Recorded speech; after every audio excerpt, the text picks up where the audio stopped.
Assalamualaikum warahmatullahi wabarakatuh. Perkenalkan, saya Najla Reza, mahasiswa Ilmu Komunikasi Universitas Muhammadiyah Yogyakarta, peserta mata kuliah Teori Komunikasi 2022. Pada video ini saya akan menjelaskan materi tentang teori naratif, Frankfurt School, dan teori naratif. Paradigma naratif merupakan salah satu teori komunikasi yang diperkenalkan oleh Walter Fisher. Paradigma naratif memberikan keyakinan bahwa manusia adalah pendongeng, dan nilai-nilai, emosi, dan pertimbangan estetika mendasari keyakinan dan perilaku kita. Dengan kata lain, kita lebih terwujud oleh cerita yang bagus daripada argumen yang bagus. Fisher percaya bahwa dia menangkap sifat dasar manusia dengan wawasan bahwa kita adalah pendongeng, dan kita mengalami hidup dalam bentuk naratif. Dia membandingkan pendekatannya dengan apa yang dia sebut paradigma rasional, yang merupakan ciri pemikiran Barat sebelumnya. Dengan cara ini, Fisher menyajikan apa yang bisa disebut perubahan paradigma atau perubahan signifikan dalam cara orang berpikir tentang dunia dan artinya. Dalam berargumen, logika naratif lebih disenangi daripada logika tradisional. Logika naratif menunjukkan bahwa orang menilai kredibilitas pembicara dengan apakah cerita mereka memiliki koherensi dan kejujuran. Dalam teori ini, terdapat beberapa asumsi mengenai paradigma naratif. Yang pertama, paradigma naratif mengasumsikan bahwa sifat esensial manusia berakar pada cerita dan perceritaan. Asumsi kedua menegaskan bahwa orang membuat keputusan tentang cerita mana yang harus diterima dan mana yang harus ditolak berdasarkan apa yang masuk akal bagi mereka atau alasan yang baik. Asumsi ini mengakui bahwa tidak semua cerita sama efektifnya. Asumsi ketiga, teori ini berkaitan dengan apa yang secara khusus mempengaruhi pilihan orang dan memberikan alasan yang baik bagi mereka. Paradigma naratif mengasumsikan bahwa rasionalitas naratif dipengaruhi oleh sejarah, biografi, budaya, dan karakter. Dengan demikian, Fisher juga memperkenalkan gagasan konteks ke dalam paradigma naratif. Yang terakhir, perspektif Fisher didasarkan pada asumsi bahwa dunia adalah seperangkat cerita. Dan ketika kita memilih di antara mereka, kita mengalami hidup secara berbeda, memungkinkan kita untuk menciptakan kembali hidup kita. Rasionalitas naratif mengingat bahwa hidup kita berpengalaman dalam narasi, kita membutuhkan metode untuk menilai mana yang harus dipercaya dan mana yang harus diabaikan. Standar ini dapat ditemukan dalam rasionalitas naratif, yang memberikan kita sarana untuk menilai narasi yang sangat berbeda dari metode tradisional yang ditemukan dalam paradigma dunia rasional. Rasionalitas naratif berperan berdasarkan dua prinsip yang berbeda, yaitu koherensi dan kejujuran. Prinsip koherensi adalah standar penting untuk menilai rasionalitas naratif yang akan menentukan apakah seseorang menerima narasi tertentu atau menolaknya. Koherensi mengacu pada konsistensi internal suatu narasi. Saat menilai koherensi sebuah cerita, pendengar akan bertanya apakah narasi tersebut saling bergantung secara konsisten. Koherensi sering diukur dengan elemen organisasi dan struktural dari sebuah narasi. Ketika narator melewatkan dan menghilangkan informasi penting, menyela plot untuk menambahkan elemen yang sebelumnya terlupakan, dan umumnya tidak lancar dalam membuat narasi, pendengar dapat menolak narasi karena tidak memiliki koherensi. Koherensi didasarkan pada tiga jenis konsistensi, yaitu koherensi struktural, material, dan karakterologis. Koherensi struktural. Koherensi struktural bertumpu pada sejauh mana unsur-unsur cerita mengalir dengan lancar. Apabila cerita membingungkan atau ketika plotnya tidak jelas, maka mereka tidak memiliki koherensi struktural. Koherensi material. Koherensi material mengacu pada tingkat keselarasan antara satu cerita dan cerita lain yang tampak terkait dengannya. Koherensi karakterologis. Koherensi karakterologis mengacu pada kepercayaan karakter dalam cerita.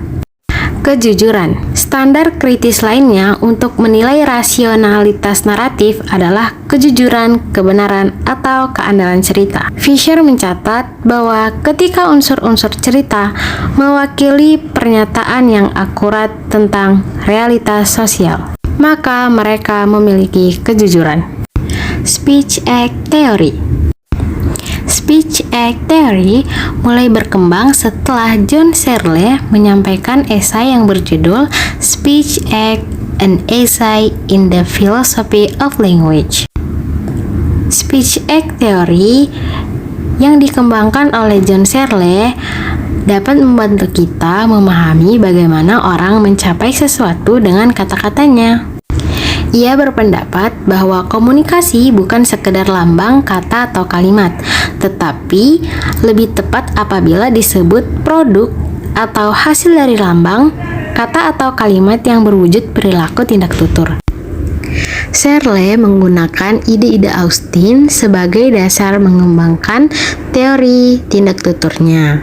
Berdasarkan pandangan tersebut, Searle membagi tindak tutur menjadi 3 jenis, yaitu locutionary act, yaitu tindakan mengatakan sesuatu melalui kata dan referensi yang jelas sehingga memiliki makna tertentu. Yang kedua, illocutionary act, yaitu ucapan yang tidak sekedar bermakna namun memiliki kekuatan untuk mempengaruhi. Nah, yang ketiga ada perlocutionary act. Pendengar benar-benar dipengaruhi atau melakukan apa yang dimaksud oleh penutur. Nah, dalam perkembangannya, Searle mengembangkan Speech Act Theory yang berfokus pada ilokusi. Pengembangan jenis tindak tersebut berdasarkan pada tujuan dari pandangan penutur. Searle merumuskan jenis tindakan ilokusi ini ke dalam 5 jenis, yaitu yang pertama ada asertif. Pada ilokusi ini, penutur terikat pada kebenaran proposisi yang diungkapkan. Misalnya, menyatakan, mengusulkan, membuat, mengeluh, mengemukakan pendapat, dan melaporkan. Contoh jenis ucapannya adalah kakak selalu unggul di kelasnya. Nah, ucapan tersebut termasuk tindak tutur representatif sebab berisi informasi yang penuturnya terikat oleh kebenaran isi tuturan tersebut. Yang kedua, ada direktif. Ilokusi ini bertujuan menghasilkan sebuah efek berupa tindakan yang dilakukan oleh penutur. Misalnya memesan, memerintah, memohon, menuntut, dan memberikan nasihat. Nah, untuk contoh tindak tutur direktif adalah tolong bantu aku pegangin ini dong. Nah, contoh tersebut termasuk ke dalam tindak tutur jenis direktif. Yang ketiga, ada komisif.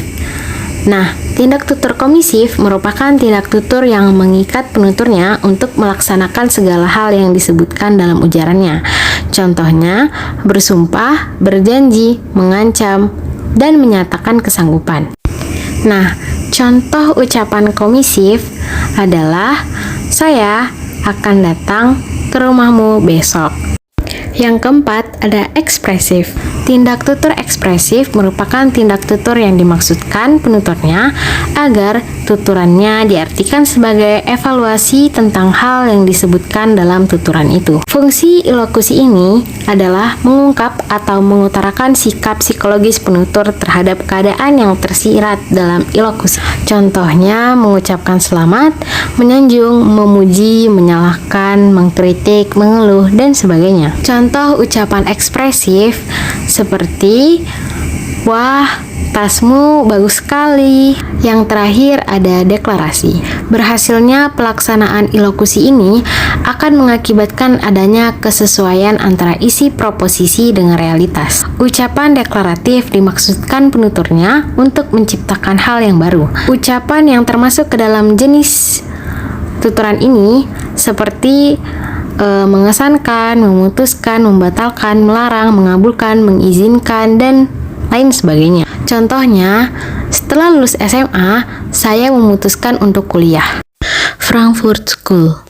Teori kritis mazhab Frankfurt merujuk pada sekelompok pemikir beraliran Marxis yang tergabung dalam kerja-kerja intelektual kritis di Institut Penelitian Sosial yang berpusat di Frankfurt, Jerman. Lembaga ini pertama kali didirikan pada 23 Februari 1923 oleh Felix Josuel. Salah satu fokus perhatian yang dikaji dan coba diselidiki di lembaga tersebut adalah masalah-masalah sosial. Salah satunya seperti sejarah gerakan kaum buruh yang terilhami oleh pemikiran Marxis. Institut Penelitian Sosial ini mencapai masa emasnya ketika dipegang oleh Max Horkheimer pada bulan Januari 1931. Pada fase tersebut, Horkheimer tidak sendiri. Dia bersama pemikir lainnya seperti Erich Fromm, Franz Neumann, Herbert Marcuse, dan Theodor W. Adorno, mengembangkan Institut Penelitian Sosial sebagai pusat gerakan kritis dalam menghadapi rezim Nazi yang berhaluan ultranasionalisme sosialisme. Filsafat yang dipraktikkan dan dikembangkan para pemikir mazhab Frankfurt dikenal sebagai teori kritis. Pemikiran filsafat dalam membentuk teori kritis di mazhab Frankfurt yang paling umum dikenal adalah pemikiran filsafat Karl Marx. Namun, teori kritis tidak menelan mentah-mentah pemikiran Marx yang dinilai sangat deterministik ekonomis, sehingga mazhab Frankfurt dikenal dengan nama kaum neo-Marxisme. Pemikiran Marx menjadi rangsangan besar bagi perkembangan sosiologi, ilmu ekonomi, dan filsafat kritis. Kekuatan pemikiran Marx tidak hanya pada aspek teoritis, tetapi lebih dari itu. Pemikiran Marx menjadi kekuatan sosial, politik, dan ideologis. Pemikiran Marx menjadi alat perjuangan bagi sekian banyak generasi dari gerakan pembebasan di berbagai belahan dunia. Frankfurt School beranggapan bahwa segala sesuatu adalah hasil karya pengetahuan subjektif manusia yang otonom. Jadi, tidak ada sesuatu yang ada pada dirinya, semua ditentukan oleh keaktifan pengetahuan subjektif. Sekian dari penjelasan saya, maaf apabila banyak kekurangan. Semoga ilmunya bermanfaat. Terima kasih. Wassalamualaikum warahmatullahi wabarakatuh.